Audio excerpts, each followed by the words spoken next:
billahi minash shaitani rajim. Bismillahir Rahmanir Rahim. La ilaha illallah Muhammadur Rasulullah sallallahu alayhi wasallam. I greet you, my brothers and sisters, with the noble and universal greeting of peace, the greeting that has been used by the prophets and messengers of our universal creator. Assalamu alaikum wa rahmatullahi wa barakatuh. Shukr to Allah, we are alive and we have the opportunity to congregate and to remember Allah. And I was saying last week that I would like to expand on my understanding from my personal experience of not being a believer to being a believer, from having said that I was a believer. The Quran says, don't say you're a believer until Iman enters into your heart. It's only if Iman enters into your heart that you can say that you are a believer. Other than that, say that you are submissive in religion. Say that you have embraced Islam, as your religion. But don't say you're a believer. That's what the Quran says to those who came to the Prophet and said, but we are believers. And he said to them, as the revelation came through, do not say that you are believers. Iman has not entered into your heart. Rather say you are people who are submissive in religion. You're following this religion. Now, I'm just wondering that these people that were following this religion, where did they fall into this? He's telling them, they're saying you are believers. He's saying you are submissive in religion through the revelation. Did they not say the kalima? Did they not say that shahada? Shahada is, I declare there's no God but God. And that the Prophet is the final revelator. So did they not say that? Because this confuses a lot of people. I have a lot of people contacting me. And when I say to them, the problem here, is there's no Iman in your heart. And don't say you're a believer. Some of them get worried and disturbed. They get worried and disturbed. Like, what do you mean I'm not a believer? But I said the Shahada. Then I asked them things like, when those people came to the Prophet and they said we are believers, and the revelation came and said, don't say you're a believer. Don't say you're a believer. For faith has not entered into your heart. You see, and if the faith has not entered into the heart, then it's a heart diseased. So this is a question I have for a lot of people out there, people who might be listening to me for whatever reason they are. Do you think that you will say that you believe and there will be no accountability on your side? That's what the Quran says. Do you think that you'll say you believe and there is nothing beyond that? Don't say, do you think that you say you believe but your metal won't be, tested? Like, somebody tells me this is gold, and it might be gold-plated, but it might not be gold, or it might be iron pyrite, fool's gold. So, do you say it's gold? And do you think that somebody is not going to test it to see, is it really gold? Are you going to say you're a believer or you believe, and it's not going to be shown in you, your caliber of are you really a believer? Are you thinking you're just going to say? You get what I mean? So, because the Quran says things, people come to me and say, like we heard the woman say about 3 weeks to a month ago, what did she say? She said her husband is learned in deen, but yet the various types of abuse he perpetuates on her for, very long time. And I said that the Quran says that, those who are peaceful, Allah is with those that have peace, sabr. You understand? Does this look and sound like a man who has peace? A man who is abusing her in multiple different forms of abuse, she claimed. So does that, the man who is learned in deen, does it mean, now this is what I want to know, when people say they're learned in deen, does it mean that they are believers? Or should we tell them to don't say you're a believer, for faith has not entered into your heart? If a man is cruel to his wife, when the Quran says we put love and compassion in your hearts, that you may take partners from among yourselves, and dwell with each other in tranquility, does that man who's learned in deen, who is not expressing love and compassion, who's not being peaceful, who's not being patient, he's aggressive and violent, but he's learned in deen, does it mean because he said La ilaha illallah, he is a believer? Or do we tell that man, you say you learned in deen, but don't think and act like a believer because you say you are, but you're not really one. You understand? Because a lot of people call me and they say to me, but, we've got problems. And I say, look, what about the state of your heart? How's that heart? Is that heart healed? Because the Quran says this is a book of guidance for the healing of your hearts. You know what I mean? The healing of your hearts. If you bring to Allah a purified heart, then that is going to benefit you on the day of accountability.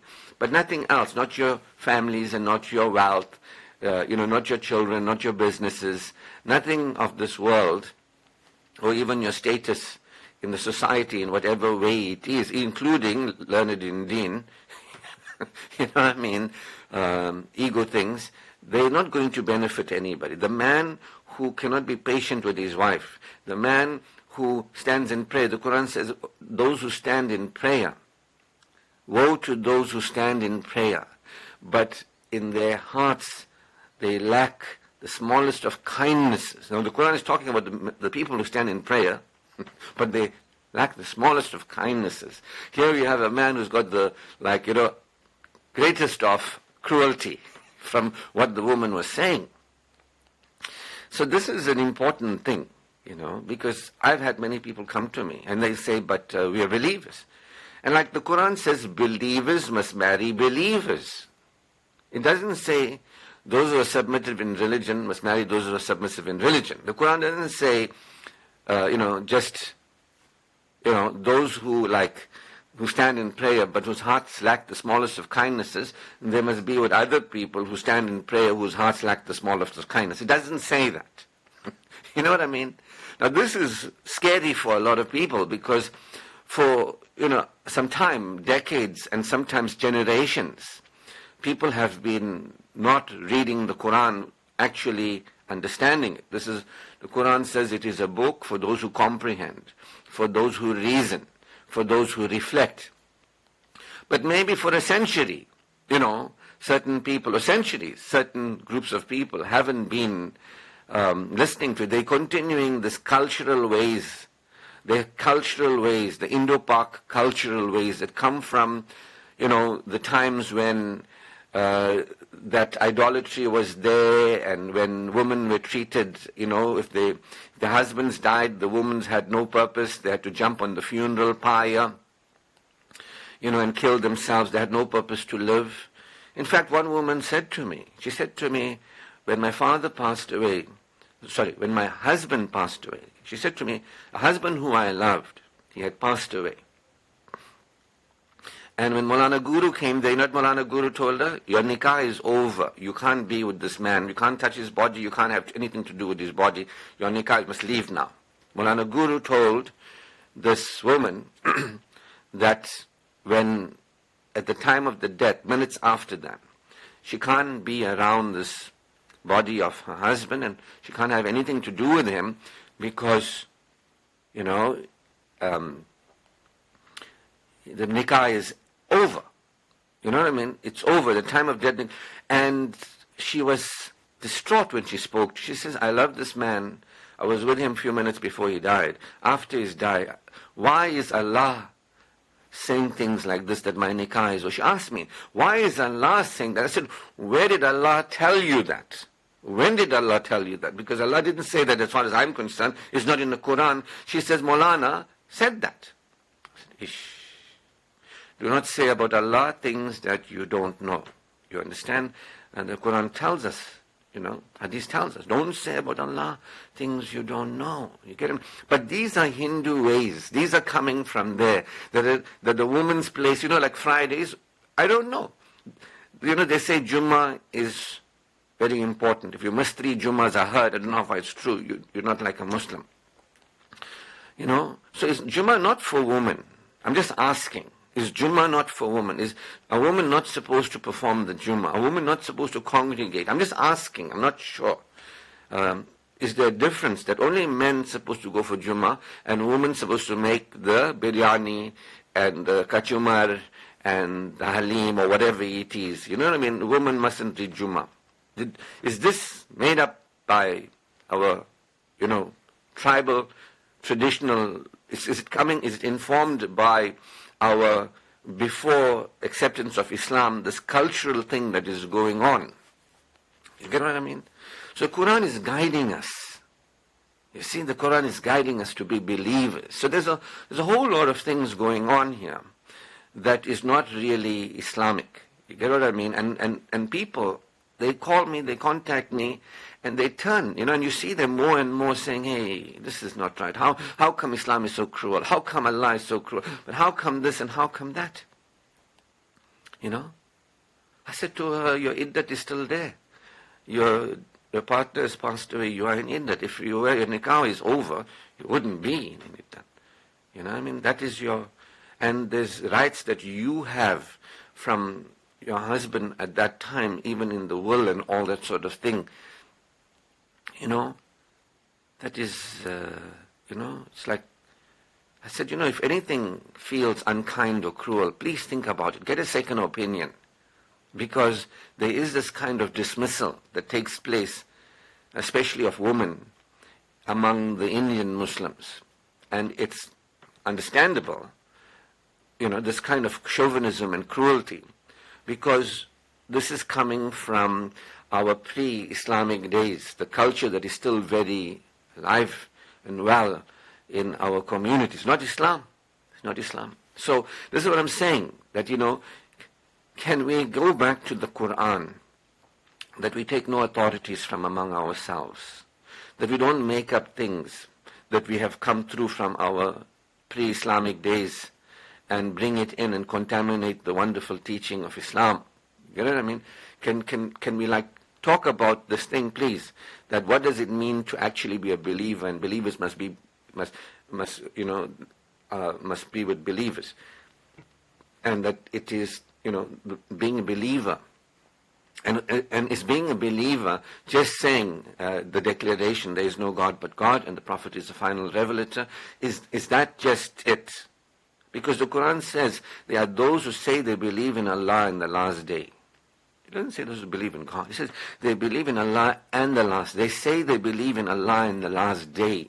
That means these are people who have said the Shahada. These are people who have been, inverted commas, learned in deen. They are aware. They are aware of the religion of Islam and what it's about. But in their hearts lacks the smallest of kindnesses. They stand in prayer. The hypocrites are not people who don't stand in prayer. The hypocrites are not people who don't say they believe in Allah in the last day. The hypocrites are not the people who don't act learned.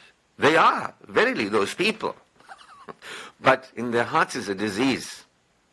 They are astray. That disease is expanded as Allah leaves them to stray. This disease in their hearts. You get what I mean? So, I can tell you from my own personal experience, I was one of those people. I can tell you. And I can tell you how I was guided. That we are here on the planet. As I read the Quran, Allah guided me. The Quran says, claim refuge in Allah as you read the Quran. Claim refuge in Allah. I began to make a study of claiming the refuge. A'udhu billahi minash shaitani rajim. That before anything, I am to humble myself and accept that I am requiring a refuge. That every human being is requiring a refuge, and that refuge is one and only, no other than our universal creator, Allah Almighty. We all require a refuge. We all are in a state of unconsciousness and subconsciousness. We all are in a state of closed-heartedness. We all are in a state of denial, association, or hypocrisy, until we claim the refuge with Allah from this unconscious, subconscious operations of Satan within us. And that's what the Quran tells us. Adam and Eve, after they had their issue with Satan, they connected with Satan and they sold a bill of goods, that was fake. They realized what they did. and they realized that, there was shame, they felt ashamed and all that, and so they realized, this is what happened here. One child was killing another child. What's going on here? Where we were and where we are now. And they repented.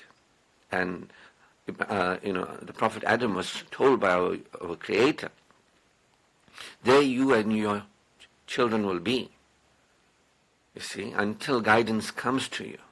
And when guidance comes to you, then you will no longer experience insecurity. See, that means when human beings are living without having submitted, without actually being a believer, they say they believe and they don't really believe. Now that's not really a believer, right? A real believer is one who submits. Like if I am peaceful and patient, the Quran says Allah is with those who are patient. You get what I mean? If I say I'm learned in religion, but I'm swearing and shouting and screaming and blaming and all that, where's the patience there? That means Allah is not with me. If I don't be compassionate and merciful, my heart is diseased. And people can see it. People can feel it. I know, I could feel it. I used to poison myself with cigarettes and other substances. You can see it when somebody is not at peace and somebody is not compassionate. They can be learned in religion all you want. They can be standing in prayer 5 times a day or even 10 times a day. But their hearts lack the smallest of kindnesses. They say they believe in Allah. They're doing all the things. They're doing the things, but they're not being the believer. So the believer is different from other people. Not different in terms of what they do, but in what they are being. See, if you look at the Prophet ﷺ, his characteristics were characteristics of beingness, like being sincere. He was as-sadiq, al-amin, the trustworthy, the honest. He was peaceful, kind. He had the qualities, you understand, of a human being, and that Allah gave human beings and favored us with, and he expressed them. A person who is submissive in religion but hasn't submitted to Allah, that heart, they're not distinguished from other human beings. A believer is actually a distinguished human being from other human beings. When they asked the Prophet ﷺ, they said, tell us about a believer. He said, a believer is one whom everybody is safe with and secure with. Nobody is threatened around a believer. Now that man, he's learned in deen, religion, but his wife is feeling very uncertain. That's not the definition of what it means to be a believer. If you're a believer, you are secure. And that's what Al-Mu'min is. The name of Allah, the attribute of Allah is Al-Mu'min. Allah is not the believer. Allah is the secure. A believer is secure. Their hearts are no longer diseased. You get what I mean? People who poison themselves and support the poisoning of society. Believers benefit themselves and they benefit society. You understand? A believer will never poison themselves and their bodies. And somebody might say, but it's not haram. And then I ask you, is it tayyib? Then they get confused because Maulana Guru only spoke about halal. And he didn't speak about tayyib because Maulana Guru himself is not following his Quran, consuming tayyib. You get what I mean? They take half from it. They don't really believe. You understand? They're not really standing for the beautiful truth of humanity. And Allah has given us the ability to submit, to draw closer to Allah. When I have people calling me and people talking to me, they tell me, I'm trying to get close to Allah, I'm trying to become aware of Allah. And I ask them, like, what? And the brother who, about 2-3 weeks ago, his message to me was, when I'm aware of Allah, it means Allah is watching me. I have to live in fear, I have to watch out what I'm doing, I have to be scared, I have to live threatened. And that's not awareness of Allah. Human beings have been given the ability for us to become aware of Allah, to submit, to claim the refuge with Allah, to recognize that we have negative propensities. We are living in a state of unconsciousness. Human beings as Allah told Adam alayhi salam, the Prophet Adam, that you and your children will remain insecure, opposite of a believer, until guidance comes to you. Those who receive the guidance, they will no longer be insecure. They will no longer be insecure. You see, the Quran tells us if you fail to remember Allah, yours will be a depressed life. If you actually remember Allah, Allah will remember you. You get what I mean? Human beings have the capacity to remember, recognize, re-experience, connection with Allah through submission, through claiming the believer's refuge, through becoming aware that we require a refuge. Allah is our refuge. So that, I can't even say, and I won't say anything, that person in whose heart is a disease, they lack the smallest of kindnesses, they may have cruelty in their heart, they say they believe in Allah in the last day, but they don't.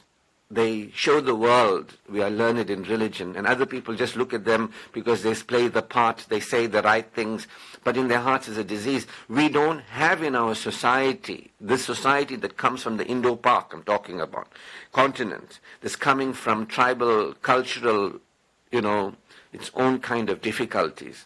We don't have an indicator among us of what it really means to be a believer.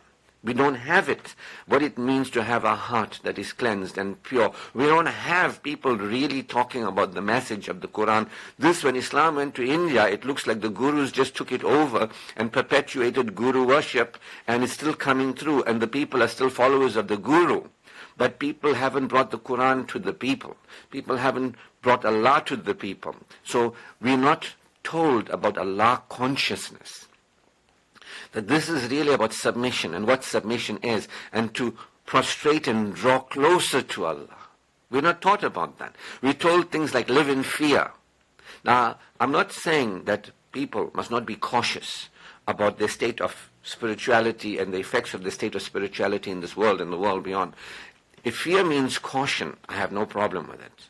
But if fear means threat, to live in threat of Allah, to feel threatened by Allah, then the Quran says, do not say about Allah, and the Prophet also said, do not say about Allah that which you don't have no knowledge about Allah. Do not mislead the people. Don't speak lies about Allah. You understand? The Quran is telling us that we are to be aware of Allah. And what's carrying on in this sickness in the society is people are remaining unaware of Allah. And they're not actually drawing closer to Allah. And this is what I was speaking about. When guidance comes to us, it is to recognize that we require the refuge. That man, I also, back in the day, didn't realize I required the refuge. Maulana Guru and gang, you know who I'm talking about, they require the refuge too, because they present themselves as priestly class. There's no priesthood in Islam. There's no like we know with confidence, because of our priestly organization is the right organization. Even the Prophet ﷺ didn't speak with such kind of arrogance. You know what I mean? He said, I don't know. Allah only knows. But here you get the priests in the priestly organizations who speak with certainty that even the Prophet didn't speak with that kind of certainty regarding matters. He says, I don't know. Allah knows. Allah will guide us. You get what I mean? So here we have a situation that the people are not really aware of the Creator. People are living unaware of the Creator, but very religiously, because we are told what? All you got to do is say the kalima. I'm asking you, did the Bedouin Arabs who came to the Prophet, who the Prophet said, don't say you're a believer, rather say you are submissive in religion, did they not say the kalima? Did they not testify? I'm certain that they testified. That's why he said to them, you are submissive in religion. But they were still not believers. So we have all these kind of stories that we are. We believe we are believers because we said something. You know, other religions like this, we believe that such and such, therefore we are saved. There's no such thing like that in Islam. In Islam, to become aware of Allah, to go from insecurity to security, to go from the darkness into the light, from a heart impure to a heart pure, is very important. And this is what I'm saying to you, that this is not recognized by the average so-called Muslim. That's why, with all due respect, I call these people Islamis and Islamism, because this is not Islam. This is Islamism. And they can say what they want, and they can do what they want. But I'm saying to you, until a person becomes aware of Allah, because the Quran says that bring to Allah a purified heart. This is a book that heals the diseases in the hearts of humanity. That if you remember Allah, your heart will experience assurance. If you remember Allah abundantly, you will progress and prosper. If you are thankful to Allah, He will give you more. The Quran is asking us, do you believe in Allah? You ask them. It says, it's all in the Quran. The Quran is one of the most beautiful. Well, let me tell you something. The Quran is the only book currently for those who are interested in spiritual development to receive guidance. It is a revelation for those who want to draw closer to Allah. It's not for those who want to have the ideas about Allah. It's not for those who want to have ideas about what it says that is separate from what it says. It's a book for those who believe in the unseen. It's guidance. People wonder, but Ashraf, how come so few people are guided? The answer is simple. Very few people want guidance. More people want to follow, be blind followers of, whatever they were told. The Quran says each one of us is answerable. Each one of us is to establish a relationship with Allah. We are supposed to say, A'udhu Billah, we are supposed to claim refuge with Allah from Satan the accursed, not with Maulana Guru or with Brother Ashraf or anybody else, with Allah. Brother Ashraf is not telling you, come to my madrasa and come to my Jamiat or whatever it is, and we are the only ones following the right. Brother Ashraf is telling you there's only one. It's Allah. Go beyond superstition, go beyond ignorance, go beyond arrogance. Humble yourselves beyond arrogance. Humble yourself. Only a person who is prepared to humble themselves can draw closer to Allah. You understand? The people who live ignorantly, superstitiously, arrogantly, they cannot draw close. They are hypocrites. So we are given the ability to recognize the error of our ways. We can recognize and register we're not living the potential that human beings have to live. We're actually not even close to the potential. We've gone the other way. People who are learned in religion, supposed to be showing us the way, they're actually sometimes more perverted than people who are not informed and instructed in religion. Again, I'm only saying this from the anecdotal evidence that has come to me, that people have shared with me. And I'm saying it not for the purpose of criticizing anybody, but for the purpose of guidance, that we can see that heart that is diseased, and we can see the solution. The solution is to claim refuge with Allah, that I am being whispered to. I'm being suggested to be impatient, reactive, not peaceful.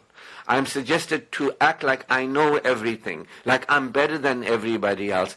I think that I know, or I think my people know. I am not humble to recognize that only Allah is. And Allah is the first for me to have a relationship with. The one that created me is the only one that knows. Allah who created humanity and created the world alone actually is, and is for us to have a relationship with and to draw closer. You get what I mean?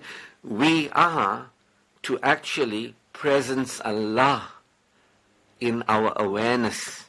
And this is what people are not doing. People are just listening and doing whatever the cultural thing is. Maulana Guru and gang is telling the people. People are just reading the Quran without understanding its meaning. People are not actually aware of the Prophet's behaviors and mannerisms and his kindness and his way of being in the world, which was endearing to the people around him. You understand? He was optimistic, hygienic, he was kind, he was sincere, he was loving, compassionate. The people just think, let's put a beard on our face We are following the Sunnah. This is the mentality of Islamism, which is prevalent. Even some of my university friends who I thought would be able to reason, that I could reason with, they just turn away. When I say to them, come on, we are the people.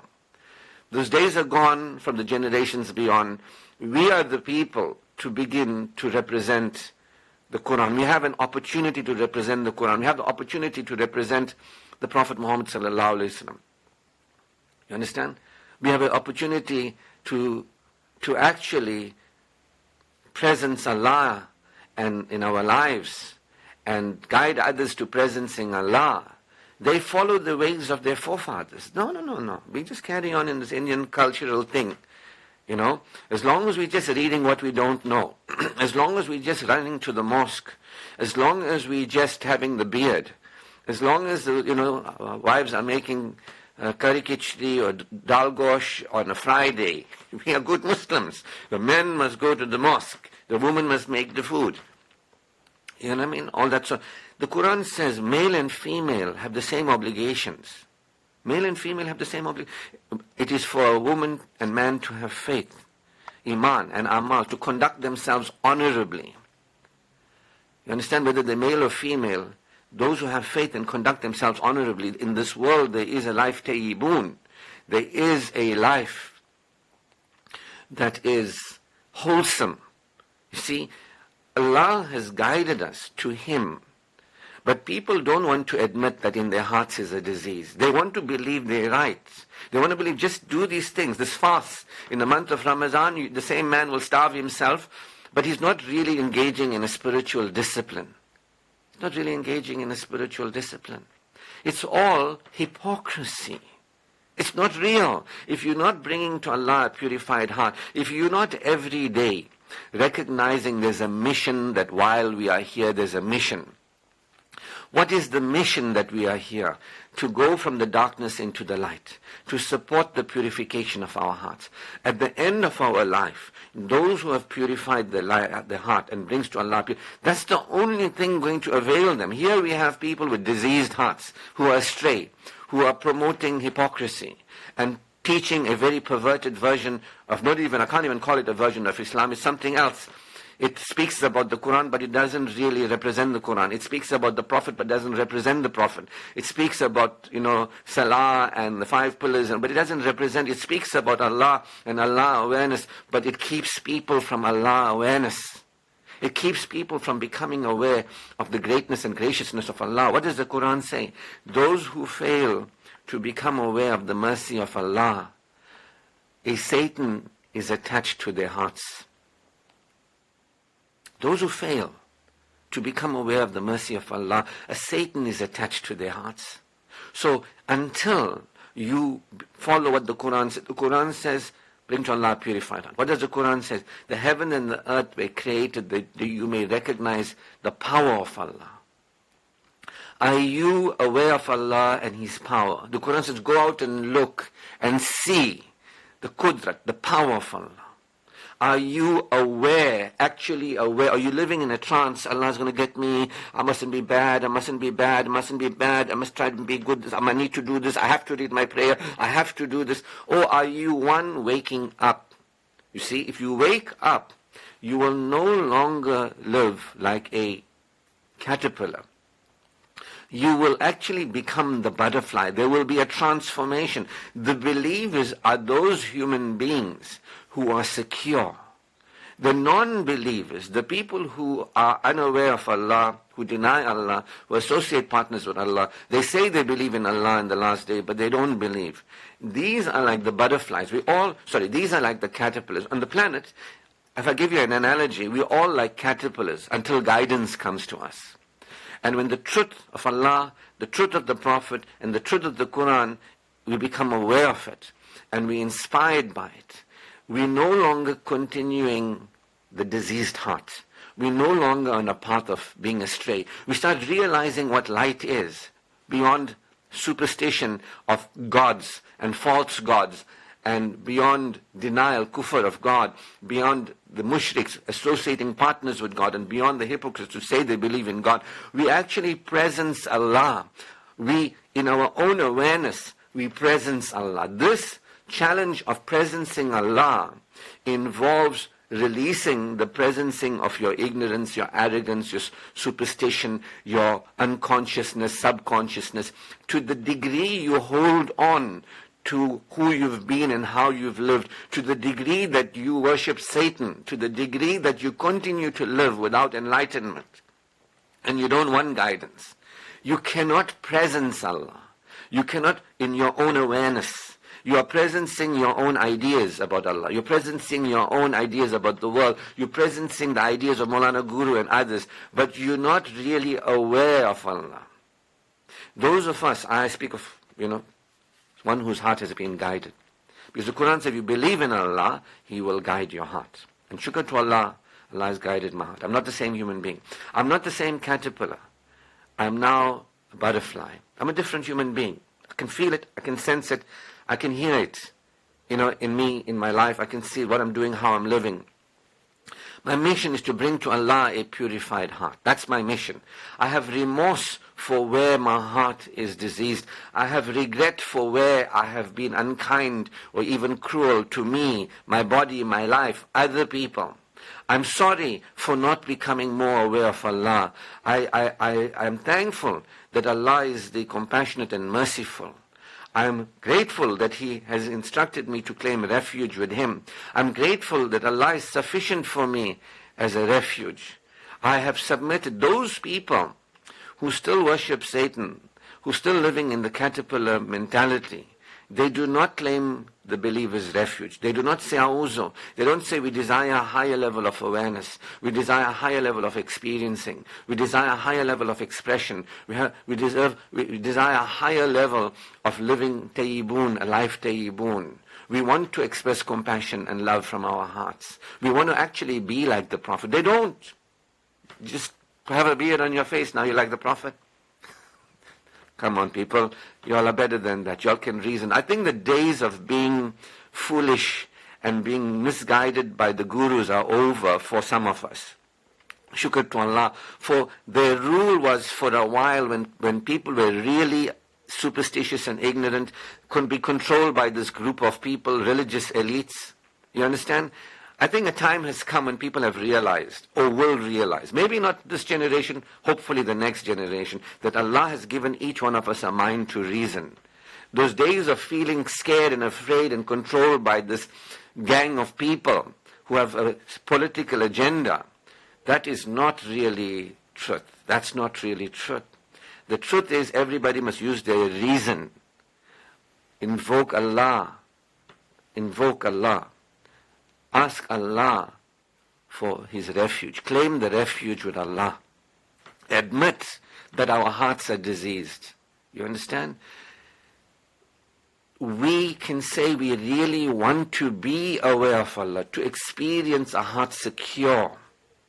We can admit that our minds may have superstition, ignorance and arrogance, but Allah is our guide. We can, instead of taking guides other than Allah, the Quran says Allah is the only guide and Allah is the best guide. There's no other guide other than Allah. Allah guides those who turn to Him, not to turn to other people. So this is about the mission that we are here, people.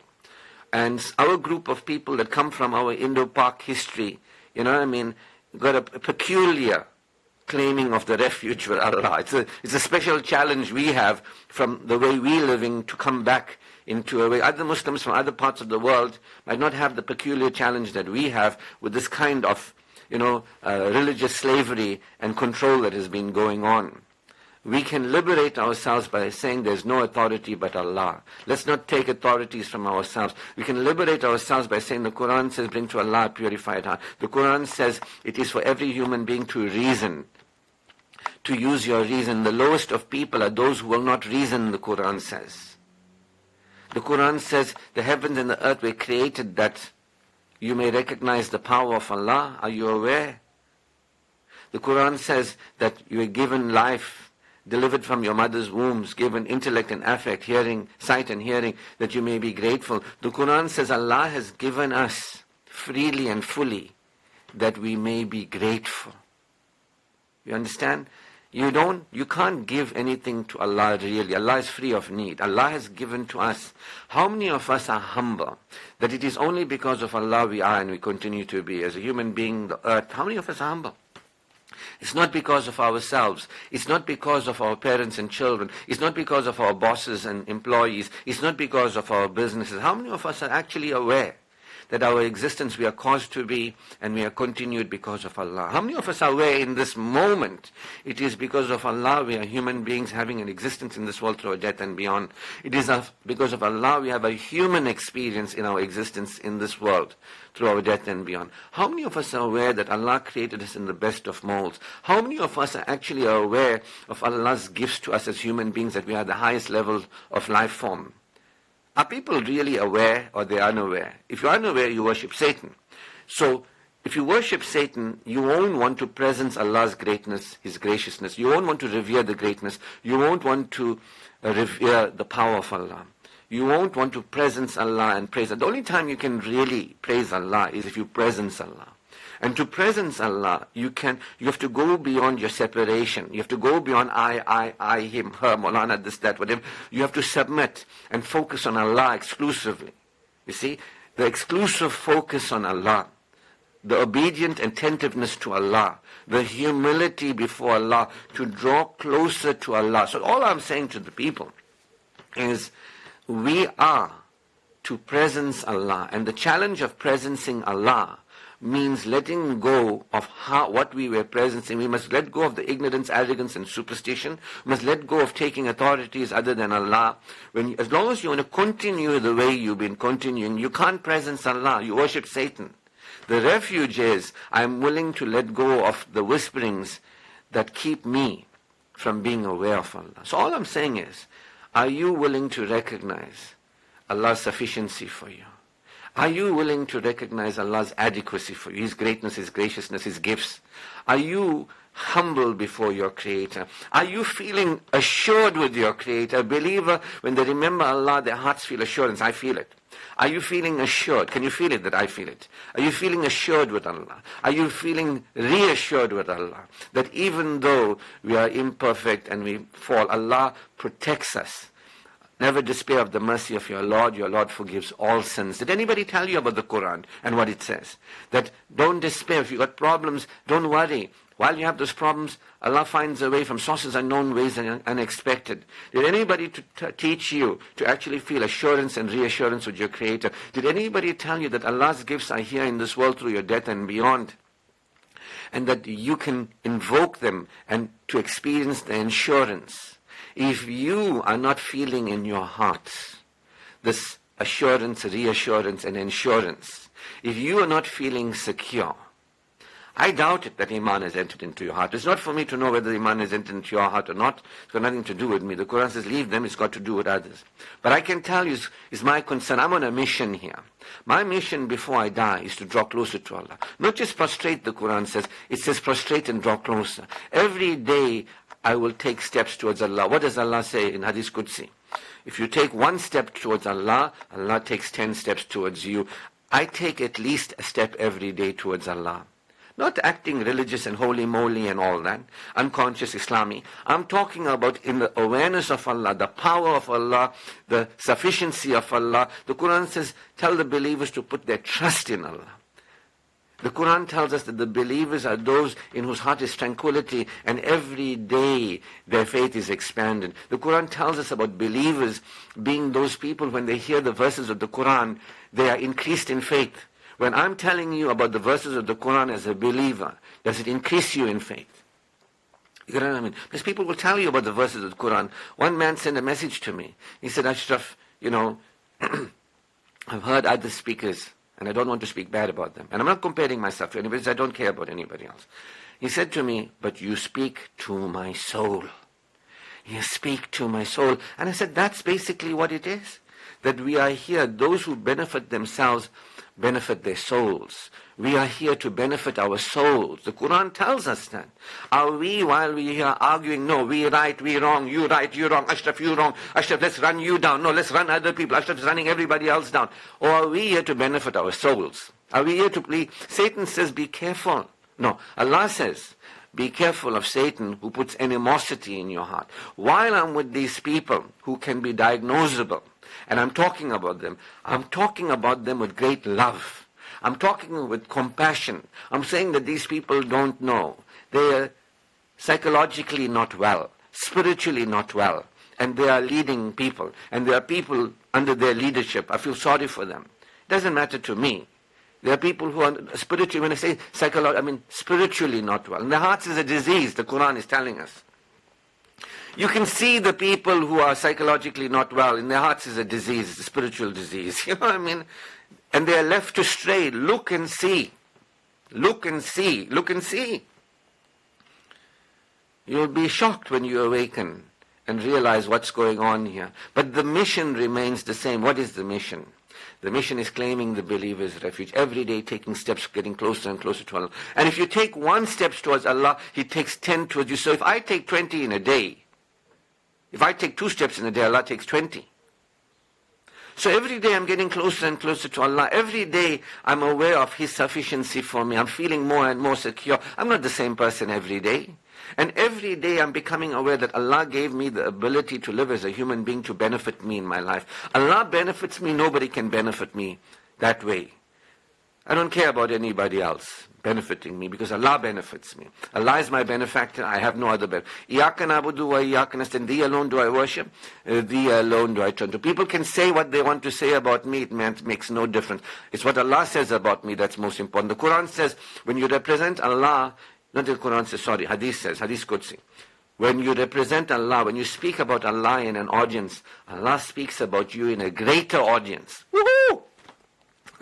So you think I'm worried about what the deniers and the hypocrites, and the associators are going to tell about me and what I'm saying, that they're getting exposed? I'm not worried. Not in the least. It's what Allah thinks of me.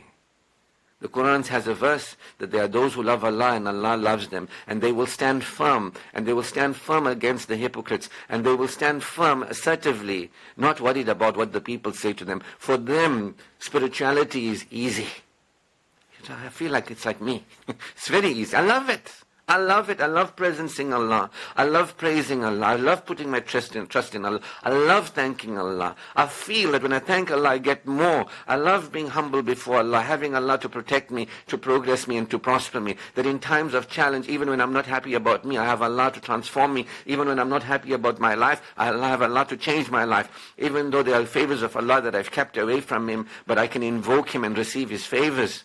This is a wonderful thing, spiritual practice, in a very usable way.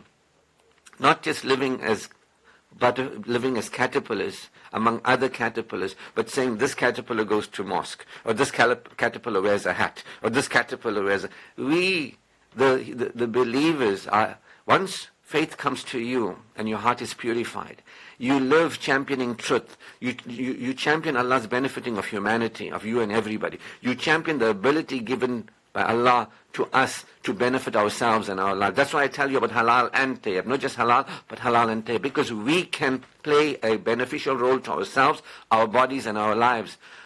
It would be very cruel if we couldn't connect with Allah. Allah has given us the mercy to connect with Allah. It would be cruel if we couldn't relate to ourselves, our bodies, our lives in a beneficial way. Allah has given us human beings that. He favored us. The Quran says Allah favored us.